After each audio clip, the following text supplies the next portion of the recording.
gracia y paz. Estamos comenzando entonces hemos hecho un pequeño break a nuestra serie de sermones del libro de los Hebreos, pero hemos querido comenzar esta pequeña serie de 6 sermones a través del Salmo 23, que la serie completa le hemos llamado el antídoto de Dios para el estrés. Y hoy comenzaremos entonces viendo recetas para la preocupación. Estamos volviendo, vamos a pasar, hoy día pasamos ya, mañana pasamos a fase 3 en Santiago y en gran parte de Chile, y eso es muy bueno porque nos permite más aforo, más poder congregarnos sin limitaciones. Y lo que no debiera de seguirnos pasando es seguir teniendo nuestra comodidad de ver los cultos desde la casa. Si bien es cierto, es muy cómodo, es muy tranquilo, todo lo que tú quieras, pero a la larga no estás concentrado en el sermón. A la larga no estás preocupado de lo que se enseña y de lo que se habla. ¿Por qué razón? Sencillo. Porque te distraes con todo, con hacer el almuerzo, con ir a las compras, con esto otro, con el aseo de la casa. Puedes estar escuchando, pero no estás oyendo, no estás poniendo atención. Es distinto cuando estamos aquí reunidos juntos. Así que te animo a que puedas congregarte presencialmente. Ya no hay excusa para seguir quedándonos en casa. Hoy día debemos hacerlo presencialmente. Y como dijimos, estamos empezando una nueva serie de sermones que la hemos titulado, ¿cierto?, en la serie completa, El antídoto de Dios para el estrés. Y hoy día vamos a compartir el tema Recetas para la preocupación. Vamos a ver las 7 causas más grandes de la tensión, ¿ok? Todas ellas se encuentran en el Salmo 23. Y vaya conmigo al Salmo 23, por favor, abra su Biblia ahí en el Salmo 23 para comenzar. El Salmo 23 sin duda es uno de los salmos más conocidos. Dice el Salmo 23: Jehová es mi pastor, nada me falta. En lugares de delicados pastos me hace descansar, junto a aguas de reposo me pastorea, conforta mi alma, me guía por sendas de justicia por amor de su nombre. Aunque ande en valle de sombra de muerte, no temeré mal alguno, porque tú estás conmigo. Tu vara y tu cayado me infunden aliento. Aderezas mesa delante de mí en presencia de mis angustiadores. Unges mi cabeza con aceite, mi copa está rebosando. Ciertamente el bien y la misericordia me seguirán todos los días de mi vida, y en la casa de Jehová moraré por largos días. Vamos a analizar este Salmo 23 frase por frase, y de ahí vamos a ir sacando las 7, o mejor, todas las causas que generan la tensión en la vida. Y los antídotos también se encuentran en el Salmo 23. El antídoto también se encuentra en el Salmo 23. El Salmo 23 es el salmo más querido de la Biblia y nos dice cómo es Dios realmente. Es un retrato de Dios. Mi objetivo durante las próximas 6 semanas es que cuando usted termine con la serie, usted conozca a Dios y que comprenda cuánto Él realmente ama y cuánto le importa a usted a Él. Entre más conocemos a Dios, más fácil es confiar en Él. Así que avancemos. La primera causa de estrés que veremos es la preocupación. Todos tenemos preocupaciones preferidas: las finanzas, los trabajos, las relaciones, el matrimonio, los niños, la salud, etc. Hay 3 problemas con la preocupación. La preocupación es inútil, es irracional y no es saludable. Fíjese usted qué interesante. Esos son los problemas con la preocupación. ¿Por qué es inútil? Es inútil porque nunca logra nada y nunca resuelve nada. Es como ahogarse en un vaso de agua.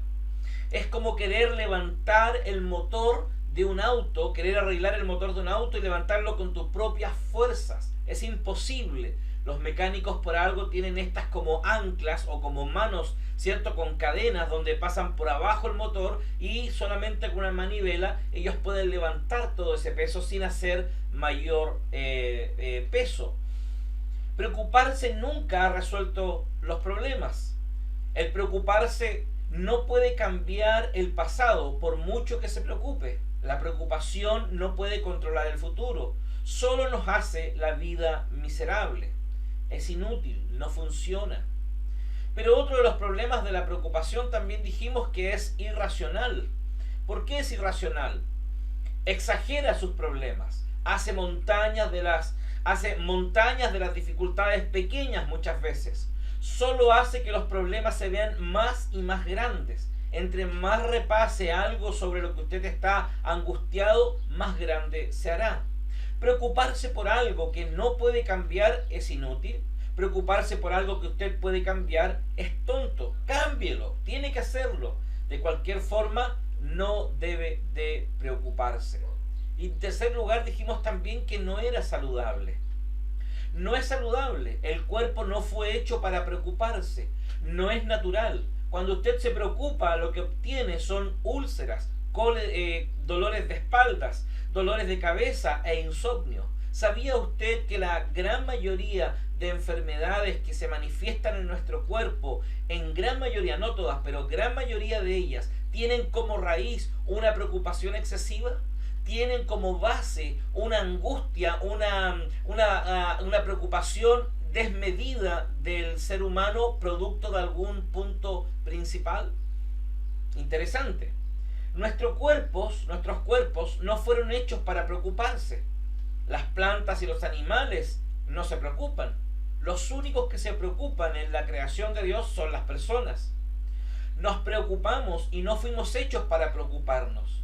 Fuimos hechos para ocuparnos y no para preocuparnos. Nos hace ser infieles e insanos. La palabra antigua en inglés para preocupación es la palabra estrangular o ahogar. Y eso es lo que hace la preocupación, estrangula nuestra vida. Pero esto no es natural. Usted no nació con preocupación, usted tiene que aprender a preocuparse.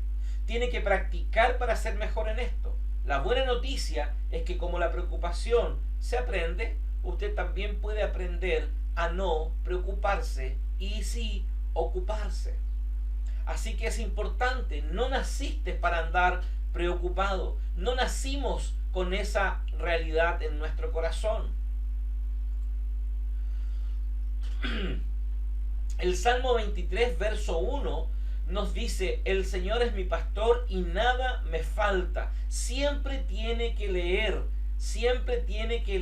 usted en presente este salmo, porque es para hoy, no es para mañana, no fue para ayer, es para hoy. Si yo creo que Dios me va a cuidar, no me voy a preocupar. Como al dejar que Dios sea mi pastor, me muestra el antídoto para el estrés en mi vida.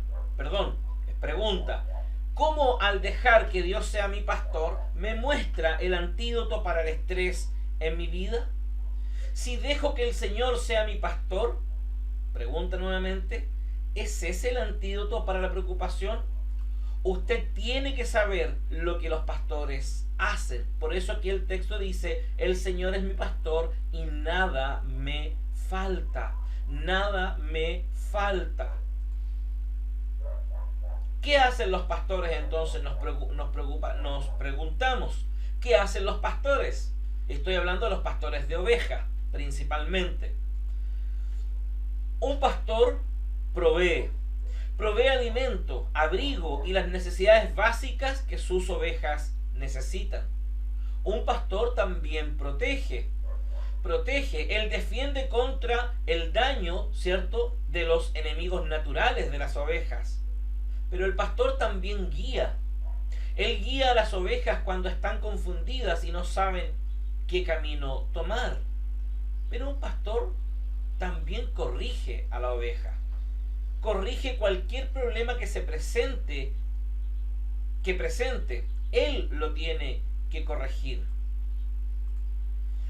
Lo asombroso de esto es que Dios ha prometido hacer estas 4 cosas en su vida si usted confía en Él y le permite ser su pastor. Yo te protegeré, yo te proveeré, yo te guiaré y yo te voy a corregir los problemas de tu vida cada día, dice el Señor, si tú dejas que yo sea tu pastor. ¿Quién es tu pastor? Y no estoy hablando de un individuo, de una persona, si es este o aquel. Estoy preguntando, ¿es Jesús tu pastor? Porque hay que hacer, aquí primero tenemos que entender por qué Él se compromete, Jesús se compromete a ser nuestro pastor en esta dirección, en esto que hemos dicho, estas 4 cosas: proveer, proteger, guiar y corregir. Porque así lo establece su pacto. Él establece un pacto con su pueblo. Vaya a Jeremías capítulo 31, verso 31 al 33. Muchas veces nos olvidamos del nuevo pacto. Pero fíjate, el 31. He aquí vienen días, dice Jehová, en los cuales haré nuevo pacto con la casa de Israel y con la casa de Judá. No como el pacto que hice con sus padres el día que tomé su mano para sacarlo de la tierra de Egipto. Porque ellos invalidaron mi pacto, aunque fui yo un marido para ellos, dice Jehová. Pero este es el pacto que haré con la casa de Israel después de aquellos días, dice Jehová. Daré mi ley en su mente y la escribiré en su corazón, y yo seré a ellos por Dios y ellos me serán por pueblo. Esa última frase, la última frase del texto 33 es fundamental. Él dice que Él puso su ley en tu mente, la escribió en tu corazón, pero más allá de eso, Él dice que Él es tu Dios y que nosotros somos su pueblo. Entonces Él se compromete a través del pacto en proveernos, en protegernos, en guiarnos y en corregirnos. Eso es lo que Él se comprometió a hacer con nosotros, producto de su pacto. Y Él no miente, porque Él no es hombre para que mienta, ni hijo de hombre para que se arrepienta. Entonces, viendo esto mismo, ¿en qué hacen los pastores? Sigue la pregunta entonces, ¿qué hacen los pastores? Dios cuida a su gente como un pastor. Isaías capítulo 40, verso 11. Fíjate, Isaías 40, 11. Anda conmigo a Isaías 40, 11. Isaías habla mucho sobre los pastores y del pastorado. Dice: como pastor apacentará su rebaño, en su brazo llevará los corderos y en su seno las llevará, pastoreará suavemente a las recién paridas. Mira qué escena más tierna, más grata. Dios te va a tomar en sus brazos, Él te va a proveer, Él te va a guiar, Él te va a sostener, Él va a ser tu Dios. Dios dice: yo te cuidaré, yo te guiaré, yo te protegeré y te corregiré. Yo te ayudaré si me dejas ser tu pastor. Pregunta de reflexión: ¿estás dejando que Dios sea tu pastor? Hay una connotación un poco más profunda en que Él sea nuestro pastor.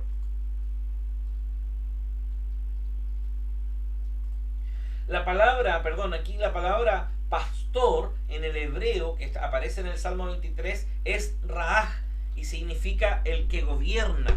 La gran pregunta es: ¿estás dejando que Él gobierne tu vida? Porque si estás dejando que Él gobierne tu vida, entonces Él te está pastoreando. Porque pastorear tiene que ver con gobernar, con tomar el control. Ya vamos a profundizar sobre eso. Pero lo primero que dijimos es que Él nos suplirá. Entonces, ¿cómo nos suple? Filipenses 4:19. Él incluso es más específico. En Filipenses 4:19 dice: mi Dios pues suplirá todo lo que os falta conforme a sus riquezas en gloria en Cristo Jesús. Esto nos dice que Dios satisfacerá, ¿cierto?, todas mis codicias. No.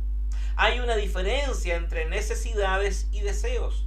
Si Dios supliera todos sus deseos, usted sería un mal criado, sería un niño consentido. Se echaría usted a perder y sería egoísta en vez de ser dadivoso si usted fuera mal criado. Él no le va a dar todo lo que usted quiera.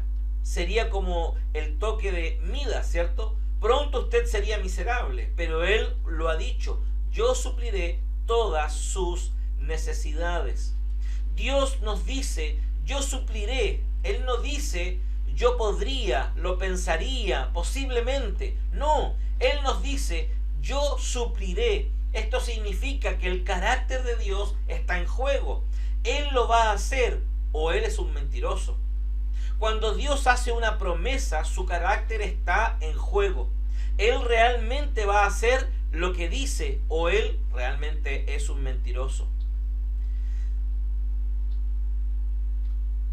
Dios dice: yo supliré todo. ¿Qué incluye todo? Pagos al doctor, pagos de la renta, necesidades espirituales, necesidades financieras, necesidades de salud, necesidades en las relaciones. Sí, todo. todo lo que tenga que ver con tu vida y con una verdadera necesidad para ti, Él dice que lo va a suplir.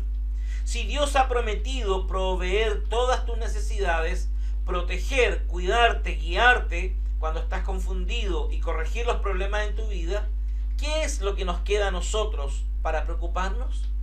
Nada. No nos queda nada.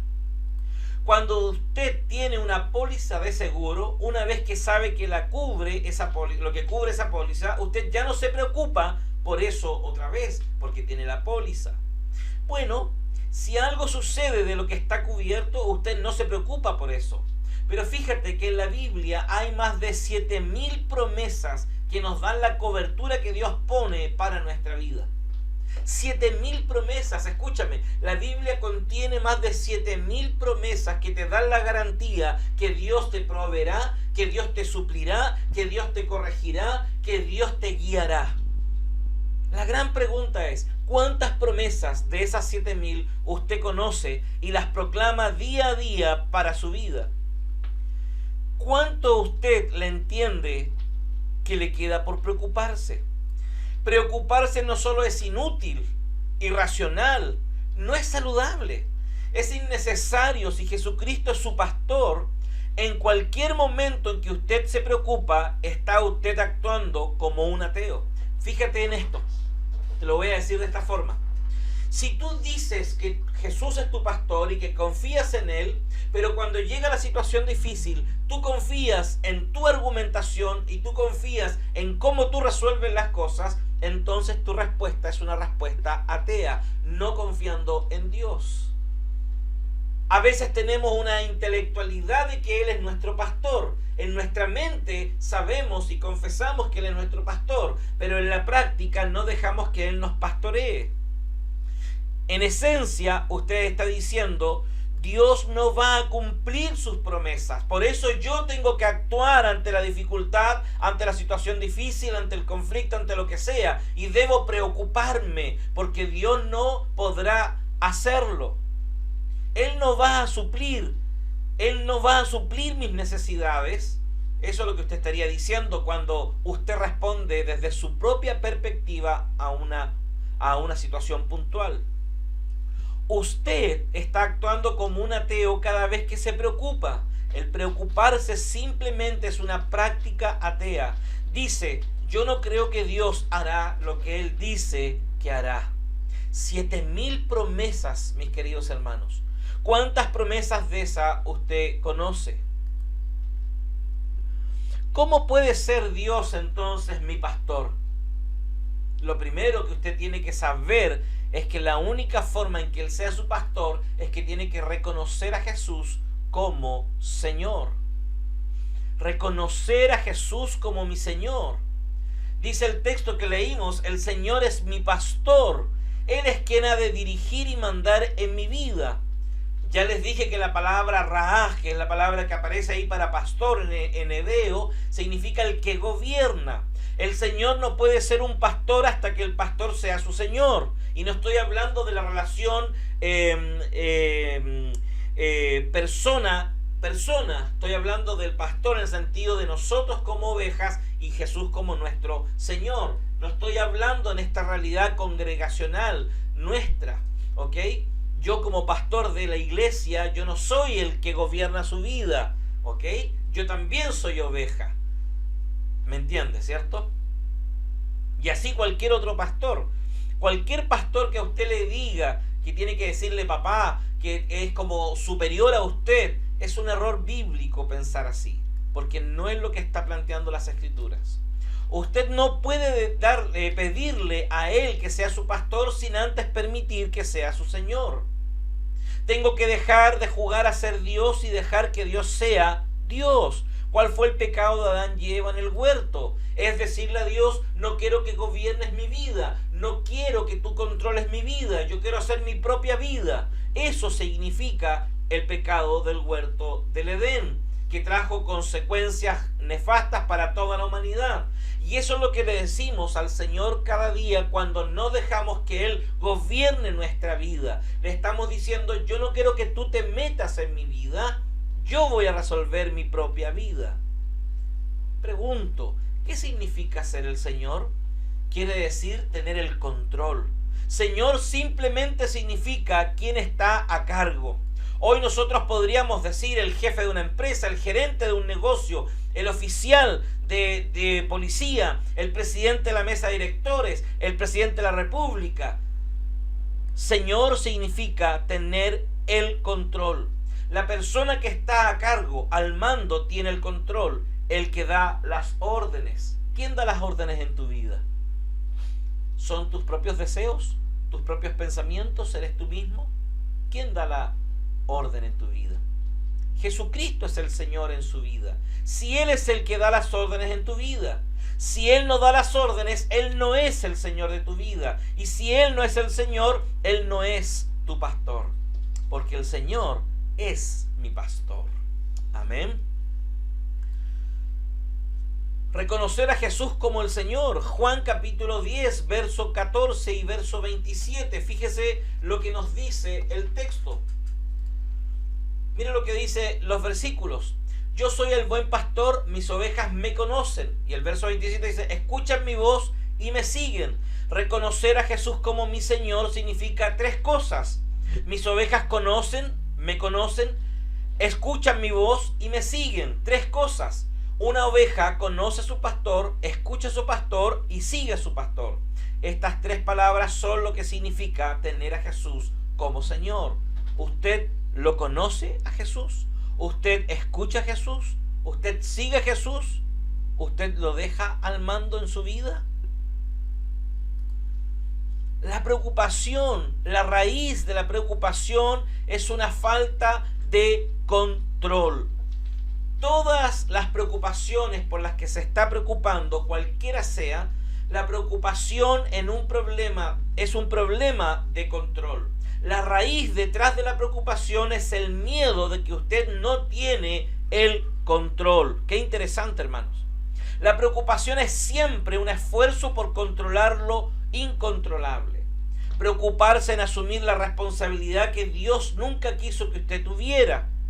Cada vez que usted trata de controlar lo incontrolable, niños, país, economía, ambiente, etc., usted se va a preocupar. Déjeme abrir un pequeño paréntesis. Hoy en día tenemos muchas personas que desde una perspectiva sin que Dios los haya autorizado, están asumiendo una responsabilidad pastoral de liderazgo en alguna iglesia. Y sin que Dios haya hecho el proceso debido de confirmación de ese llamado. Por ende, tienen una preocupación extra, porque no se están ocupando de algo, están preocupados de algo.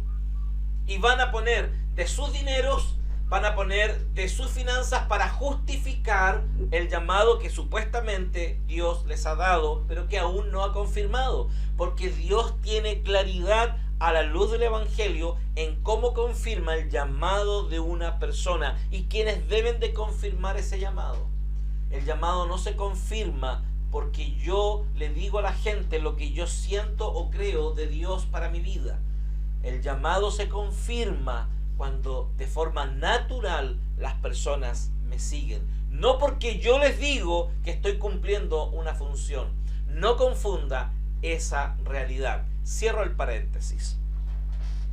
La preocupación es una luz de advertencia. Cada vez que usted empieza a preocuparse, la luz debiera decir advertencia. Usted está tratando de controlar demasiado las cosas. ¿Usted es controlador? ¿Usted es controladora? Entonces usted se preocupa en demasía y usted vive angustiado y angustiada. Cada vez que usted comienza a preocuparse, usted está tratando de controlar algo que no debe intentar controlar en primer lugar. Lo primero que debemos de entender es saber qué es lo que realmente y en qué debemos de ocuparnos para que no caigamos en la preocupación. ¿Quién controla su vida? Una gran pregunta. Dios le da la opción. Él no va a forzar en la vida de nadie. Usted tiene dos opciones. Usted puede estar al mando de su vida o usted puede permitir a Dios estar al mando de su vida. Dios no la hace de copiloto. Dios no va sentado al lado de su vida viendo cómo usted se desenfrena. No, Dios siempre quiere controlar su vida. Usted chocaría y le echaría a Él la culpa. Dios no lo va a forzar a usted. Y escúcheme, y abro un pequeño paréntesis nuevamente. No estoy hablando de la salvación. No estoy hablando de si que usted acepta o no acepta a Jesús para recibir la salvación. Estoy hablándole a personas ya creyentes. Estoy hablándoles a personas ya creyentes. ¿Ok? Estoy hablando de personas que ya entienden que la salvación es 100% obra de Dios y que nada puedo hacer yo. Estoy hablando después de ese proceso. Cierro el paréntesis. Dios no lo va a forzar a usted y usted quiere, si usted quiere, puede tener el control de su vida o permitir a Él que controle su vida. Recuerde lo que dice Pablo en Romanos, que entregó a las personas a una mente reprobada. ¿Sabe lo que significa una mente reprobada en el texto griego? En el texto griego, una mente reprobada significa una mente que no puede arrepentirse. Hebreos los llama y les dice, exhorta a la iglesia, el escritor de Hebreos les dice que no haya corazón endurecido en ustedes. Cuando tenemos un corazón endurecido, cuando no somos capaces de discernir nuestro pecado y no nos volcamos a arrepentimiento constante por nuestras faltas, entonces por lo general estamos queriendo nosotros controlar nuestra vida y no permitiendo a Dios que controle su vida. Aunque vayamos a la iglesia, ojo, aunque participemos en la iglesia todos los domingos y toda la semana y estemos comprometidos los discipulados. Ojo con eso.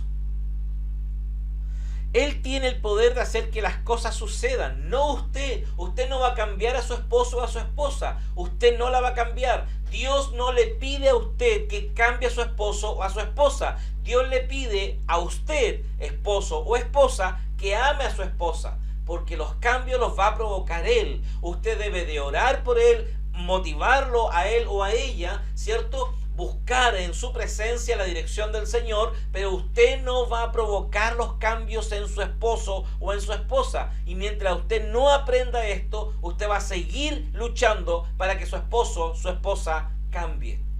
Dios tiene el control, no usted.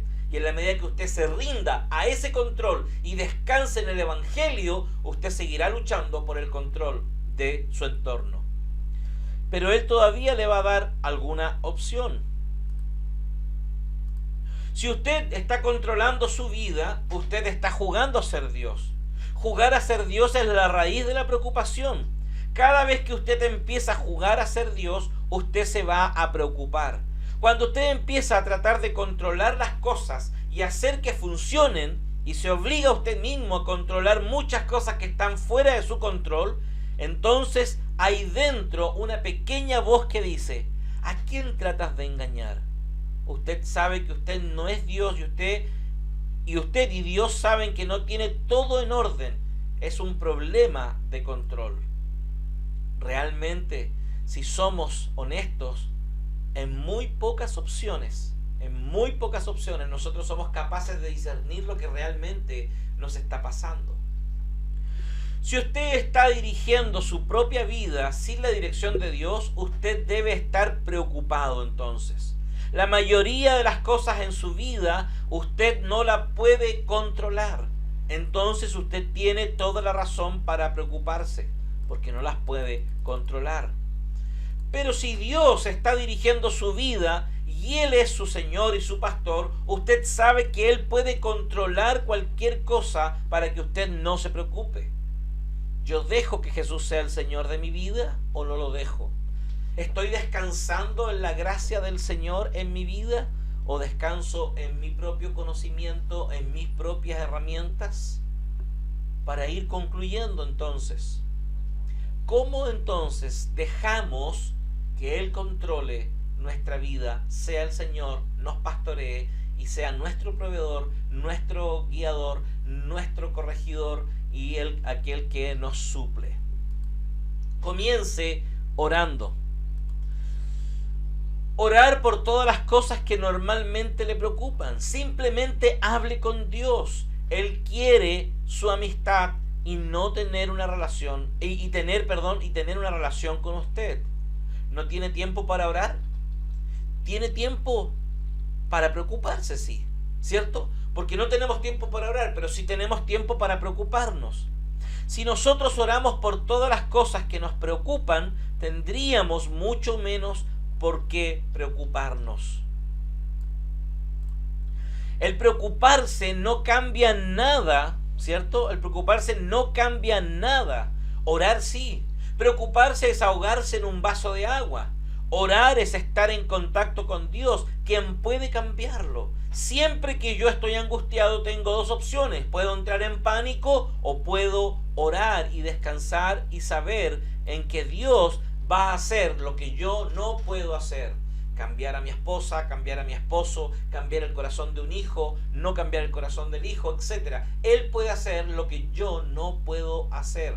Por eso comience orando.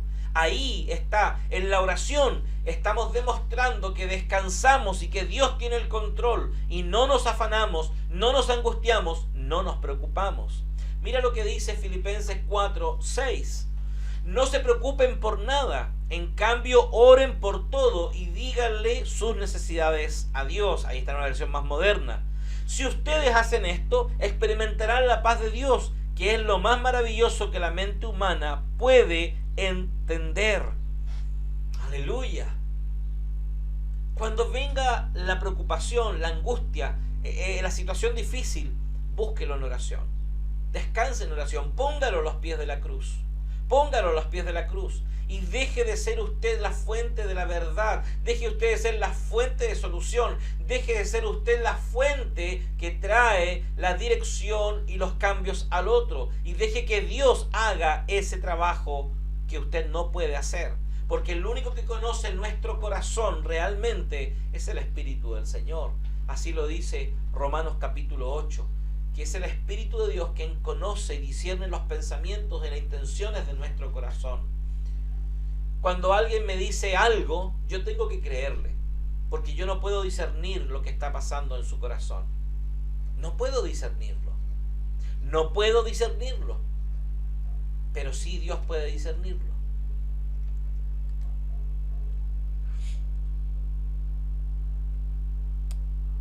Ore no simplemente por las cosas religiosas. La mayoría de la gente cuando ora hace oraciones que ellos creen que Dios quiere oír. Ore por todo. Si es suficientemente grande como para preocuparse, es suficientemente grande como para orar. La habilidad de Dios es mayor que su ansiedad. Mira lo que dice 1 de Pedro 1, versos 5 al 7. Echando toda vuestra ansiedad sobre Él, porque tiene cuidado de nosotros. Mira lo que dice Pedro, echando toda vuestra ansiedad, toda preocupación, toda angustia, todo lo que le está impidiendo la paz, póngalo a los pies del Señor, póngalo al cuidado de Él, porque Él se encargará de su vida. Pero, ¿qué significa echar? Porque dice el texto, ¿cierto? Echando toda vuestra ansiedad. ¿Qué significa echar? ¿Qué significa echar? Significa descargar, dejar ir. La palabra griega significa literalmente dejar caer, descargar. La oración es un alivio increíble para el estrés. Cualquier cosa por la que usted esté estresado, perturbado, irritado, échelo todo sobre Él. Descárguelo en Él. El problema es que la mayoría de nosotros echamos las cosas como si estuviéramos pescando. Nosotros echamos nuestras preocupaciones y luego las hacemos regresar. Y para finalizar, un día a la vez. Enfóquese, concéntrese y considere un día a la vez. Mateo 6:34 dice, así que no estén ansiosos acerca del mañana. Dios cuidará de ustedes. Mañana también. Viva un día a la vez. Jesús está diciendo, no abras el paraguas hasta que empiece a llover. Hoy es el mañana, hoy es el mañana por el cual se preocupó ayer. Cuando usted se preocupa, no hace nada por el ayer. Usted no puede controlar el mañana y solo echa a perder el hoy. El futuro puede parecer aplastante. Por consiguiente, Dios lo ha puesto en Dios lo ha puesto en pequeñas piezas. Él nos lo da en un pequeño incremento de 24 horas cada vez. Viva un día a la vez. Mateo capítulo 6, verso 11 nos dice: el pan nuestro de cada día. El preocuparse día con día es una opción. No hay ninguna píldora que le haga que deje de preocuparse. No hay ningún seminario, iglesia, libro o lo que sea que le ayude a detener la preocupación. No hay ninguna experiencia espiritual que pueda usted tener para que no se vuelva a preocupar. La preocupación y el antídoto para esta va a ser una opción diaria. Algunas veces diariamente, algunas veces momento por momento, en los cuales usted diga: voy a creer que el Señor es mi pastor y voy a descansar en Él. O voy a creer que yo soy mi propio Señor y voy a querer volver a solucionar las cosas a mi modo, a mi pinta, teniendo yo el control. ¿Quién tiene el control de su vida? ¿Quién está dando las órdenes en su corazón? Si yo estoy al mando, tengo muchas cosas por qué preocuparme. Pero si Dios está al mando, es su problema y Él lo puede manejar. Mis queridos hermanos, no haya afán, no haya preocupación en tu corazón. Descansa en la gracia del Señor. Jesús ya hizo todo lo que nosotros no podíamos hacer por nosotros. No te preocupes excesivamente, porque eso no traerá paz a tu corazón. Que el Señor les bendiga y que esta palabra la podamos estar meditando toda la semana. Muchas bendiciones.